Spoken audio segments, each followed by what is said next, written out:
Hello दोस्तों, स्वागत करते हैं आपका एक बार फिर से अपने YouTube चैनल आरके क्लासेज में। दोस्तों, बहुत ही शानदार टॉपिक मैं लेके आया हूं। ये क्या है? आपका एक समान चुंबकीय क्षेत्र। दोस्तों, आमतौर पर बच्चे इस पे बिल्कुल ध्यान नहीं देते हैं। ये दोस्तों आपके एग्जाम में लगभग हमेशा पूछा जाता है, लेकिन एक समान चुंबकीय क्षेत्र को छोटा टॉपिक समझ करके आप पढ़ते समय बिल्कुल छोड़ देते हैं।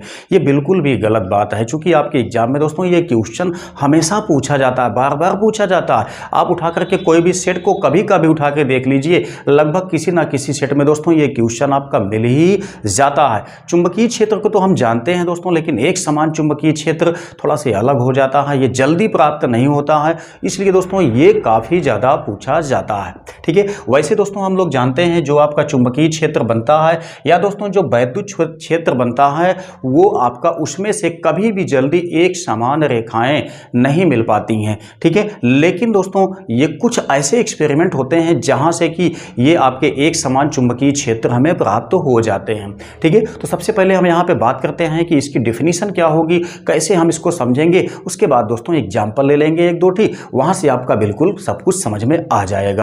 हम कह सकते हैं इसको बिल्कुल आसान तरीके से डिफाइंड कर सकते हैं इसको, जैसे हम कहेंगे कि वह चुंबकीय क्षेत्र जिसमें चुंबकीय बल रेखाएं एक समांतर तथा समदूरस्थ होती हैं, एक समान चुंबकीय क्षेत्र कहलाता है। बहुत सिंपल है। ठीक है, जैसे हम यहाँ पे एग्जाम्पल लेते हैं, इसको हम समझते हैं। देखिए हमारे पास एक एग्जाम्पल दोस्तों यहाँ पे है, एक एग्जाम्पल मैंने यहाँ पे लिया हुआ है, दोनों के माध्यम से हम इसको स्पष्ट करने वाले हैं। ठीक है, सबसे पहले मैंने आपको क्या बताया डेफिनेशन में कि वह चुंबकीय क्षेत्र जिसमें चुंबकीय बल रेखाएं समांतर तथा समदूरस्थ होती हैं। यहाँ पे आप देखिए ये जो रेखाएं हमने लिया हुआ है दोस्तों, ये क्या है? ये समांतर रेखाएं आपकी हैं, समांतर चुंबकीय बल रेखाएं आपकी यही हैं। ठीक है, देखिए समांतर हैं, साथ ही साथ समदूरस्थ यहाँ पे हैं। ठीक है, समदूरस्थ हैं, एक दूसरे से समान दूरी पर भी इनको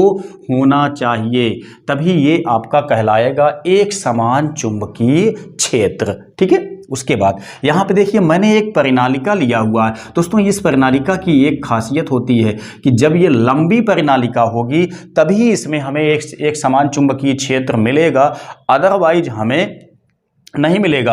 वो भी दोस्तों ये कहाँ मिलेगा? लंबी परिनालिका के अंदर हमको मिलेगा एक समान चुंबकीय क्षेत्र, बाकी बाहर तो बिल्कुल भी नहीं मिलेगा। ठीक है, क्योंकि हम जानते हैं कि एक सिरे से जो रेखाएं आपके निकलेंगी वो क्या होंगी? यहाँ यानी ध्रुवों के पास दोस्तों ये पास पास में होंगी, लेकिन ध्रुवों से दूर जाने के बाद ये दूर दूर होती चली जाती हैं। इसलिए इस परिनालिका के बाहर कहीं पर भी हमें एक समान चुंबकीय क्षेत्र कभी भी नहीं मिल पाएगा। लेकिन इसके अंदर दोस्तों अगर ये लंबी परिनालिका है, तब ऐसी सिचुएशन में जो रेखाएं इसके अंदर से होके गुजरती हैं ये आपकी एक समांतर हो सकती हैं, समदूरस्थ भी होती हैं। ठीक है, तो इसके अंदर एक समान चुंबकीय क्षेत्र का जन्म होता है, लेकिन दोस्तों इसके बाहर एक समान चुंबकीय क्षेत्र का जन्म नहीं होता है। और जो ये आपका लिया गया है ये तो एक सिंपल सा इंडिकेटर है, जहां से कि आपको यह समझाया जाता है कि एक समांतर रेखाएं यहां पे हैं, समदूरस्थ भी हैं, जो कि बिल्कुल स्पष्ट दिखाई दे रहा है। यही दोस्तों कहलाता है आपका एक समान चुंबकीय क्षेत्र। ठीक है, एग्जाम्पल के लिए आपके पास आएगा दोस्तों, तो सबसे अच्छा आपके पास एग्जाम्पल यही है जो कि हम दिखाएंगे कि किसी लंबी परिनालिका के भीतर का चुंबकीय क्षेत्र एक समान चुंबकीय क्षेत्र होता है। ठीक है, हम इसी को दिखाएंगे। बाकी दोस्तों आमतौर पर ये आपका एक समान चुंबकीय क्षेत्र आपको देखने को नहीं मिलता है। ठीक है, तो आई होप कि ये टॉपिक एक छोटा से था, लेकिन आपके समझ में निश्चित ही आ गया होगा।